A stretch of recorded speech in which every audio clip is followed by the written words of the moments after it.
But the fruit of the Spirit is love, joy, peace, long-suffering, kindness, goodness, faithfulness, gentleness, and self-control. Against such there is no law. And those who are Christ's have crucified the flesh with its passions and desires. One of these many fruits of the Spirit is love. It's the very first one that is mentioned. What is love? Love is more than having just a strong affection towards someone.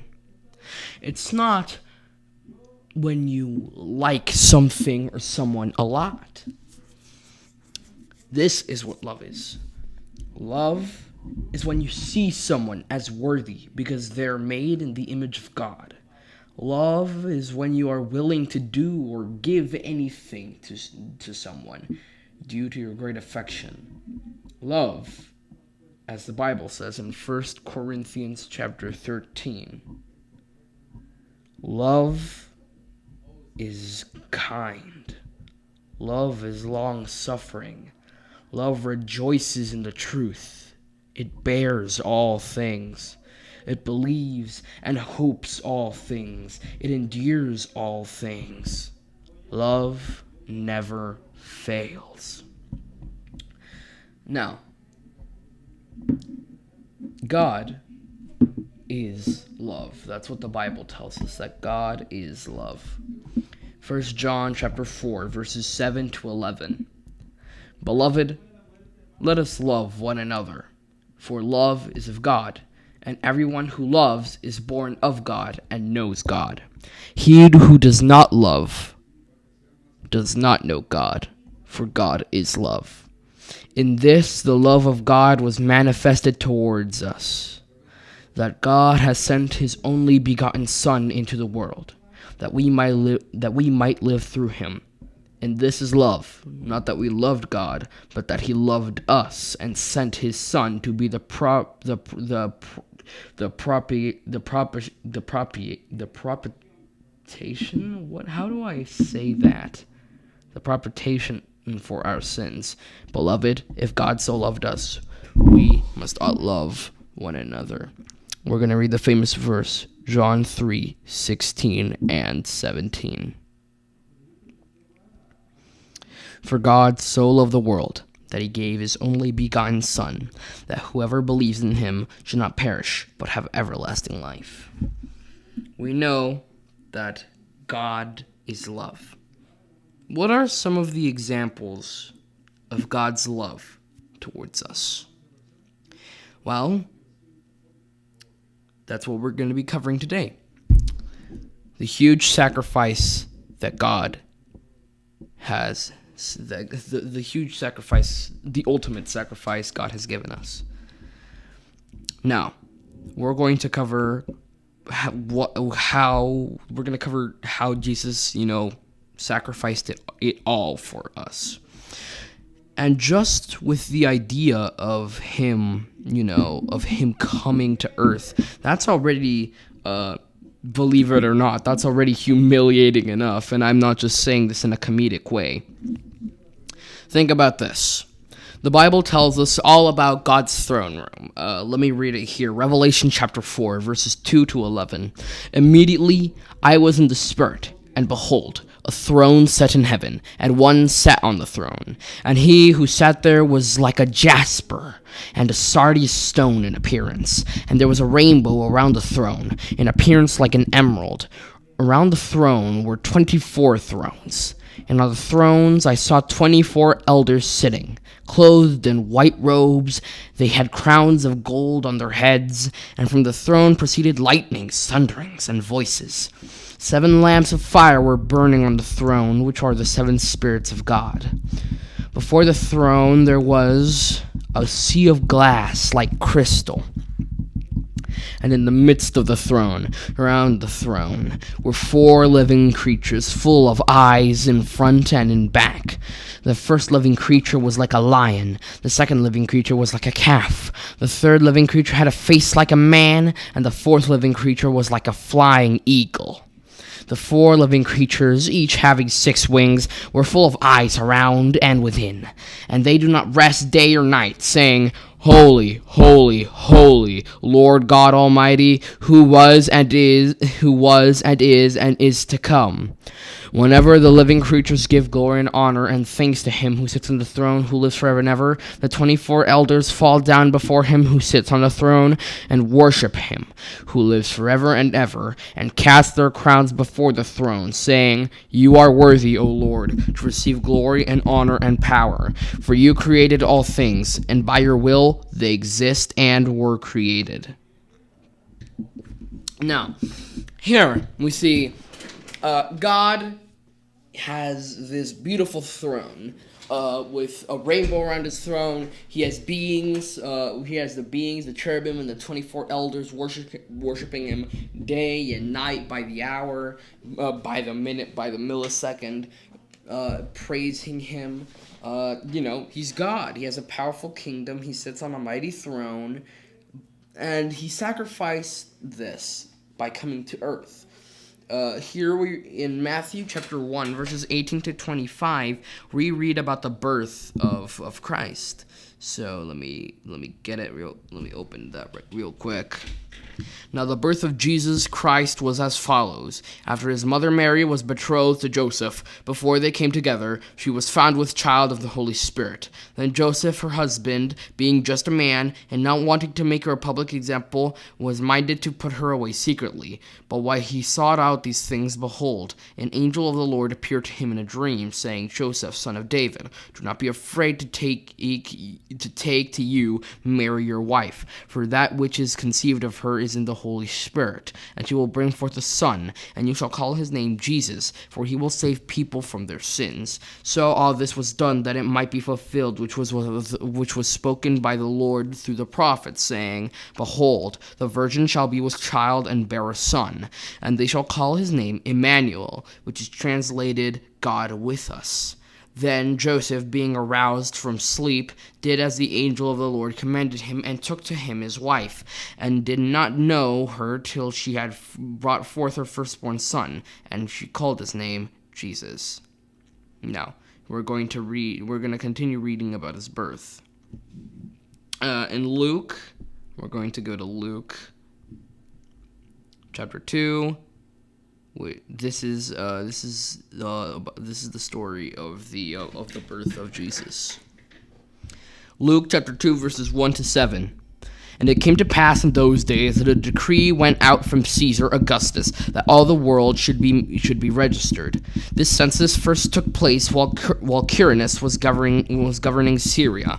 So all went to be registered, everyone to his own city. And Joseph also went up from Galilee, out of the city of Nazareth into Judea, to the city of David, which is called Bethlehem, because he was of the house and lineage of David, to be registered with Mary, his betrothed wife, who was with child. So it was that while they were there, the days were completed for her to be delivered, and she brought forth her firstborn son, and wrapped him in swaddling clothes, and laid him in a manger, because there was no room for them in an inn.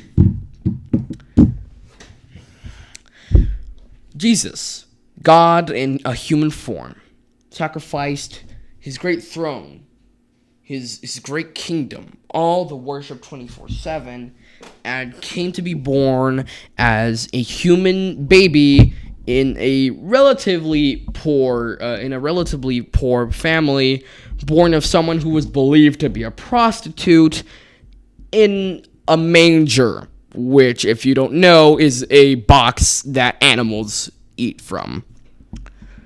So that's not like the greatest thing of all, but even since here, from the birth of Jesus, you see the great sacrifice that God is making to save us, leaving his mighty throne, his huge kingdom, the non-stop praise that anyone would want, right? That any of us, power-seeking humans would want, and sacrifice it all to be born as a poor baby in, a box where animals feed, just to save us. And he suffered a lot more than that. In the Bible, there are many examples of him having to suffer human pain, having to suffer anger, sadness, and the human pain. Now, let's go to John chapter 2, verses 13 through 16.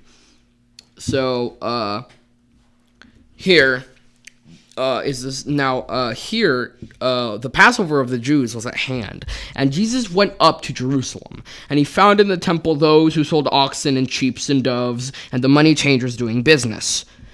When he had made a whip of cords, he drove them out of the all out of the temple with the sheep and the oxen, and poured out the changers' money and overturned the tables. And he said to those who sold doves, "Take these things away. Do not make my Father's house a house of merchandise." So here we see Jesus experiencing anger. And in Matthew chapter 23, we're reading the entire chapter, I believe. We see examples of Jesus' anger, but also of his sadness and his grief over Jerusalem. So Matthew chapter 23, verses 1 through 39. And this is what it said. Then Jesus spoke to the multitudes and to his disciples, saying, "The scribes and the Pharisees sit in Moses' seat. Therefore, whatever they tell you to observe, that observe and do. But do not do according to their works, for they say and do not do. For they bind heavy burdens, hard to bear, and lay them on men's shoulders, but they themselves will not move them with one of their fingers. But all their works they do to be seen by men. They make their phylacteries broad and enlarge the borders of their garments. They love the best places at feasts, the best seats in the synagogues, greetings in the marketplaces, and to be called by men Rabbi, Rabbi. But you do not be called Rabbi, for one is your teacher, the Christ, and you are all brethren. Do not call anyone on earth your father, for one is your Father, he who is in heaven. And do not be called teachers, for one is your teacher, the Christ. But he who is greatest among you shall be your servant. And whoever exalts himself will be humbled, and he who humbles himself will be exalted." Now here, Jesus gets mad at the hypocrisy and the power abuse of the Pharisees.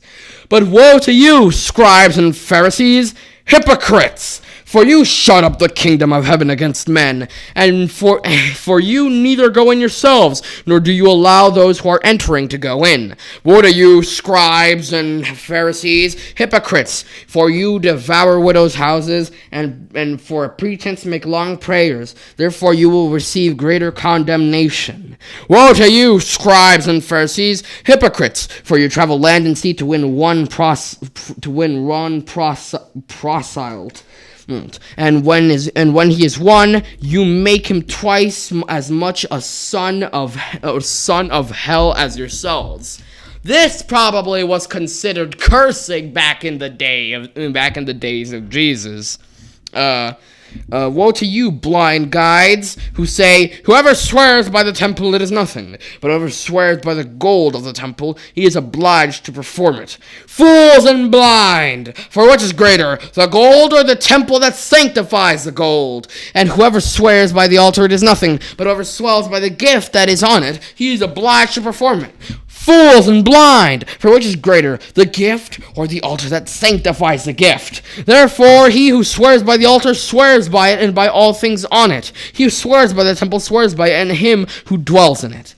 And he who swears by heaven swears by the throne of God and by him who sits on it. Woe to you, scribes and Pharisees, hypocrites! For you pay tithe of mint and anise and cumin, and have neglected the weightier matters of the law, justice and mercy and faith. These you ought to have done, but leaving the others undone. Blind guides who strain out a gnat and swallow a camel. That would be the equivalent of swearing back in the day. Blind guides who strain out a gnat and swallow a camel. Now, who said God didn't say some funny things in the Bible? Woe to you, scribes and Pharisees, for you cleanse the outside of the cup and dish, but inside they are full of extortion and self-indulgence. Now, here, Jesus was saying, you guys may look righteous and holy and saint and look like saints on the outside, but you are just as rotten as any prostitute or murderer. Now, woe to you, scribes and Pharisees, hypocrites, for you are like whitewashed tombs, which indeed appear beautiful outwardly, but on the inside are full of dead men's bones and uncleanness. Even so, you outwardly appear righteous to men, but inside you are full of hypocrisy and lawlessness. Woe to you, scribes and Pharisees, hypocrites, because you build the tombs of the prophets and adorn the monuments of the righteous, and say, if we had lived in the days of our fathers, we would not have been partakers with them in the blood of the prophets. Therefore, you are witnesses against yourselves that you are the son of those who murdered the prophets. Fill up, then, the measure of your father's guilt. Now here, this is Jesus pretty much cussing at the Pharisees, telling them to be good at their job. Serpents, brood of vipers, how can you escape the condemnation of hell? Therefore, indeed, I will send you prophets, wise men, and scribes. Some of them you will kill and crucify, and some of them you will scourge in your synagogues and persecute from city to city. That on you may come all the righteousness blood shed on the earth, from the blood of righteous Abel to the blood of Zechariah, son of Berechiah, whom you murdered between the temple and the altar. Assuredly, I say to you, all these things will come upon this generation. Here, we see that Jesus felt anger just like us. You may feel anger because you see someone treating another person wrongly, or someone took one of your things, or someone said something that you didn't really like. And Jesus, he knows how we feel. Jesus knows how we feel because he is God. Even though he is God, he did miracles. He did all that amazing stuff of people talk about. But he was just like us, human, and he was able to feel emotions. Like the God of the Old Testament, of course, felt a lot of sorrow and anger. But here, it's more on but that's like, oh, yeah, he's God. He created emotions. Of course he's going to feel the emotions. But here, we're on a human-to-human basis here. Man to man. Here, we are Jesus. I can relate to this Jesus guy because, he was also a human. He was mad at the fact that people were being pretty much bad at their jobs, pretending to be holy, and destroying ruining other people's lives and mistreating other people. And of course, when there's anger, there's also sadness. And oh boy, did Jesus feel a lot of that. Even in the next couple of verses, we see Jesus lament over Jerusalem. Oh, Jerusalem, Jerusalem, the one who kills the prophets and stones those who are sent to her. How often I wanted to gather your children together as a hen gathers her chicks under her wings, but you were not willing. See, your house is left to you desolate. For I say to you, you shall see me no more till you say, blessed is he who comes in the name of the Lord. Here, Jesus feels sorrow over the hypocrisy of Jerusalem and its leaders and their mistreat of the poor and of the sinners, even though everyone's a sinner. Like, they can't pretend to be perfect, for everyone is a sinner. Jesus, here we have another one-to-one moment where you can kind of relate to what Jesus is doing here. Because, with his anger, of course, everyone has their anger issues. And here, just as we get mad if someone offends us or a culture or a race or something that we like, here, Jesus was mad that they were disrespecting his father's temple. But here, When someone dies that is very close to you, you feel sadness, pain, emptiness. And Jesus felt the exact same thing we did. Now a certain man was sick, Lazarus of Bethany, the town of Mary and her sister Martha. It was that Mary who anointed the Lord with fragrant oil and wiped his feet with her hair, whose brother Lazarus was sick. Therefore, the sisters went to him, saying, Lord, behold, he whom you love is sick. When Jesus heard that, he said, The sickness is not unto death, but for the glory of God, that the Son of God may be glorified through it. Now Jesus loved Martha and her sister and Lazarus, so when he heard that he was sick, he stayed 2 more days in the place where he was. Then, after he said to the disciples, Let us go to Judea again, and the disciples said to him, Rabbi, lately the Jews sought to stone you, and you are going there again? Jesus answered, Are there not 12 hours in the day? If anyone walks in the day, he doesn't stumble, but he sees the light of the world. But if one walks in the night, he stumbles, because the light is not in him. These things he said. And after that he said to them, Our friend Lazarus sleeps, but I go that I may wake him up. Then his disciples said, Lord, if he sleeps, he will get well. However, Jesus spoke of his death. But they thought he was speaking about taking rest and sleep. Then Jesus said to them plainly, Lazarus is dead. I'm sorry, I had to read it like that. Then Jesus said to them plainly, Lazarus is dead, and I am glad for your sakes that I was not there, that you may believe. Nevertheless, let us go to him. Then Thomas, who is called the twin, said to his fellow disciples, Let us also go, that we may die with him. So when Jesus came, he found that he had already been in the tomb 4 days. Now Bethany was near Jerusalem, about 2 miles away, and many of the Jews had joined the woman around Martha and Mary to comfort them concerning their brother.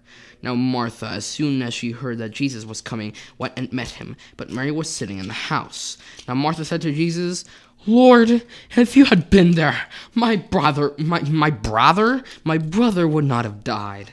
But even now I know that whatever you ask of God, God will give you. Jesus said to her, Your brother will rise again. Martha said to him, I know he will rise again in the resurrection at the last day. Jesus said to her, I am the resurrection and the life. He who believes in me, though he may die, he shall live. And whoever lives and believes in me shall never die. Do you believe this? She said to him, Yes, Lord, I believe that you are the Christ, the Son of God, who is to come into the world. And when she had said these things, she went her way and secretly called Mary her sister, saying, The teacher has come and is calling for you. As soon as she heard that, she arose quickly and came to him. Now Jesus had not yet come into the town, but was in the place where Martha met him. Then the Jews who were with her in the house and comforting her, when they saw Mary, rose up quickly and went out and followed her, saying, She is going to the tomb to weep there. Then when Mary came where Jesus was, and saw him, she fell down at his feet, saying to him, Lord, if you had been there, my brother would not have died. Therefore, when Jesus saw her weeping, and the Jews who came with her weeping, he groaned in the spirit, and was troubled. And he said, Where have you laid him? They said to him, Lord, come and see. And Jesus wept. Then the Jews said, See how he loved him. And some of them said, Could not this man who opened the eyes of the blind also kept this man from dying? You've probably been at a funeral once or twice.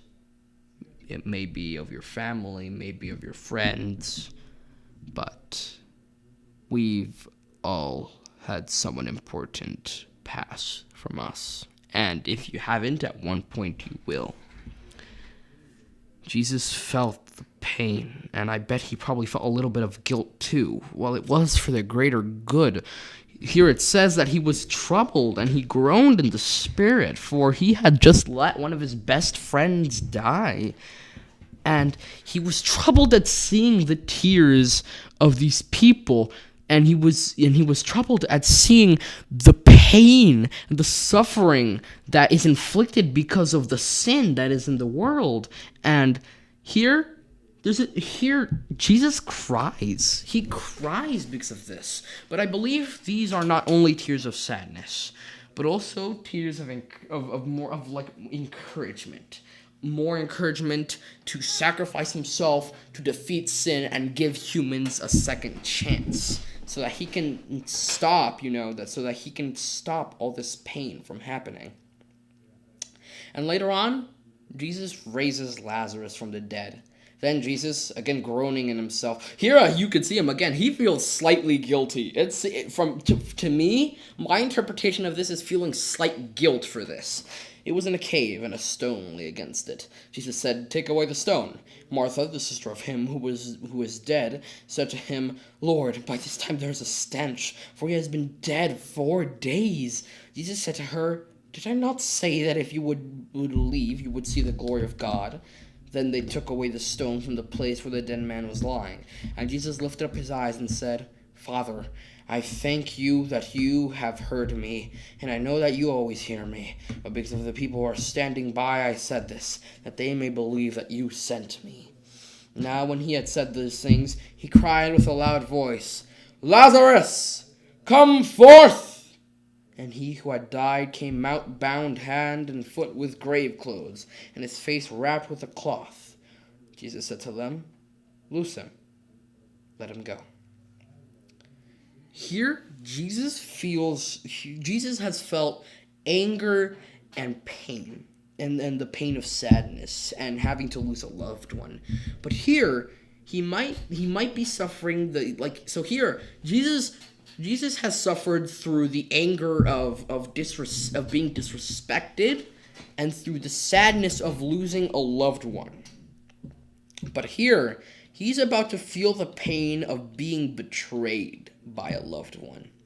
Coming out, he went to the Mount of Olives, and he was accustomed, and his disciples also followed him. When he came to the place, he said to them, "Pray that you may not enter into temptation." And he was withdrawn from them about a stone's throw. And he knelt down and prayed, saying, "Father, if it is your will, take this cup away from me. Nevertheless, not my will, but your will be done." Here, Jesus was weak. He was in pain. He knew the suffering that he was about to deal through for humanity. And he was obviously resistant. If you know that you were going to die soon in a very shameful and painful way, you would probably try to stop it. But here, Jesus doesn't give in into that temptation. Instead, he does the will of God. Then an angel appeared to him from heaven, strengthening him. And being in agony, he prayed more earnestly. It outright says he was in agony and pain from this. Then his sweat became like great drops of blood falling down to the ground. When he rose up from prayer and had come to his disciples, he found them sleeping from sorrow. Then he said to them, "Why do you sleep? Rise and pray, lest you enter into temptation."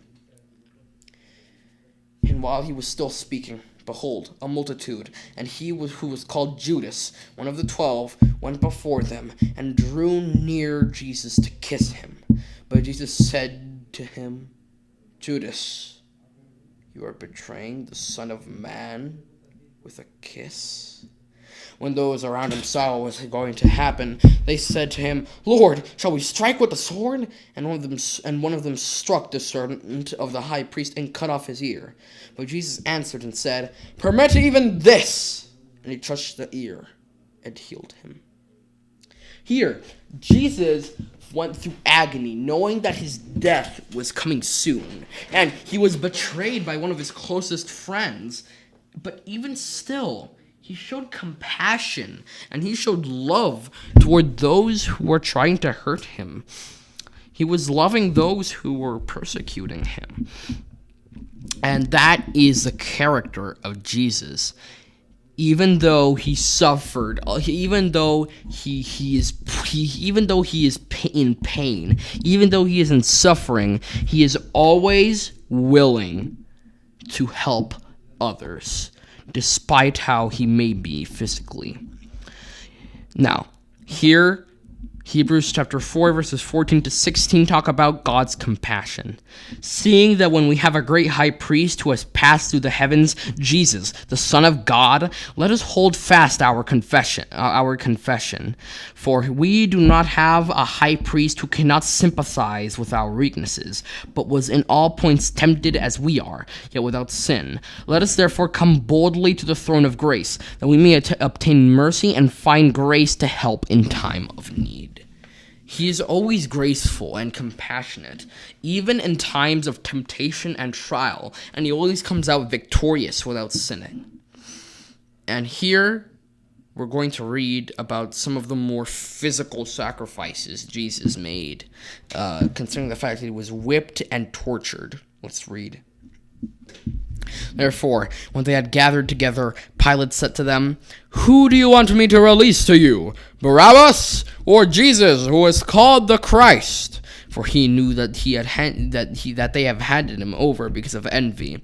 While he was sitting on the judgment seat, his wife sent to him, saying, "Have nothing to do with that just man, for I have suffered many things today in a dream because of him." But the chief priests and elders persuaded the multitudes that they should ask for Barabbas and destroy Jesus.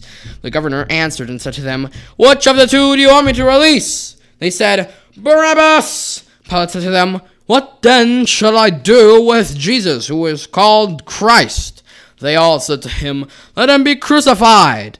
Then the governor said, "Why? What evil has he done?" But they cried out all the more, saying, "Let him be crucified!"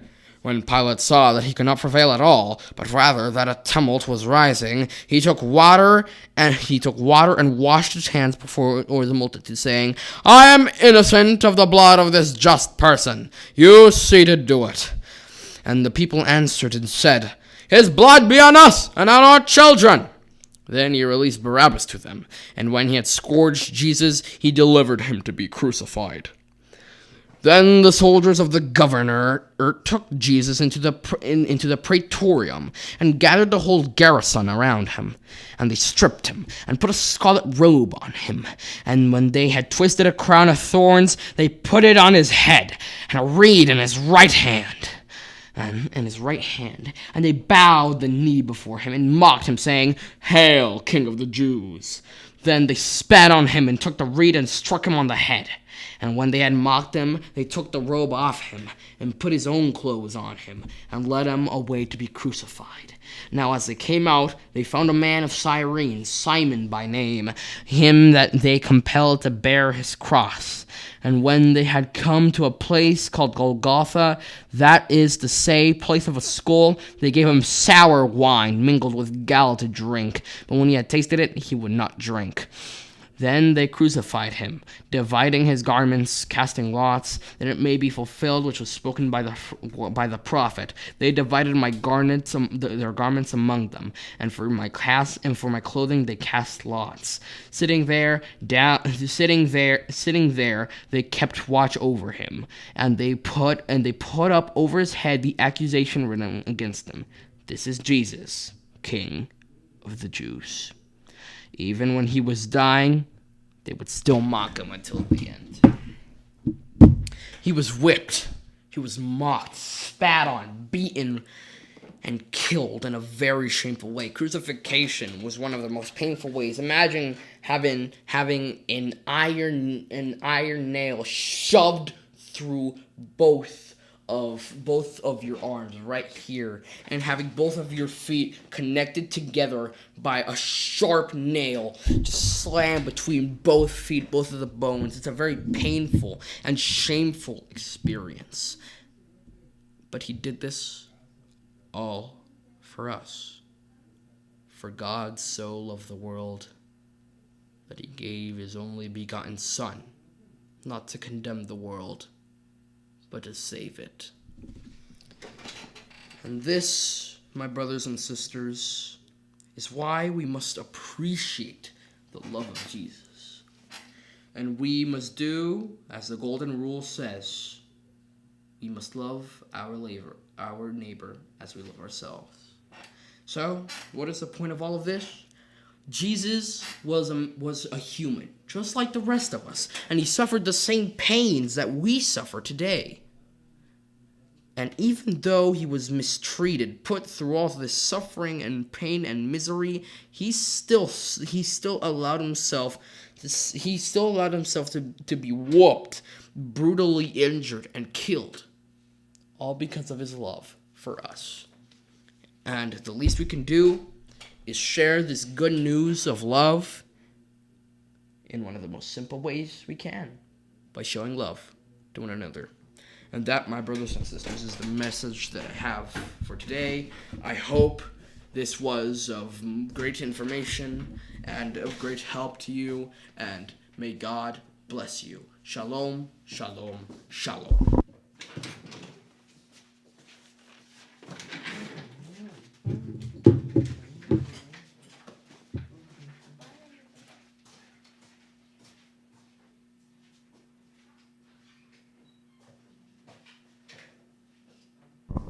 Hola amigos, ¿qué tal? Gracias por habernos acompañado. Recuerden que están ustedes viendo en todo el mundo, desde la ciudad de Pan de California, Radio Liberación Evangélica, a través de Facebook, de YouTube, todo lo que es redes sociales, y a través de Radio Liberación Evangélica, Radio Liberación Evangélica Tuning, donde alabamos, glorificamos al Señor, y a través de la www Radio Liberación Evangélica. Damos gracias a nuestro hermano Marcos. El día de hoy llevó esta palabra en inglés para todas aquellas personas que hablan varios idiomas y entienden el inglés. Hasta estas personas estamos llegando a través de la palabra del Señor. Donde quiera que usted nos haya acompañado, le damos las gracias y le invitamos para que siga con nosotros. Le invito a adorar y alabar al Señor a través de Radio Tuning, Radio Liberación Evangélica. Vamos a una pausa y regresamos con más aquí en Radio Liberación.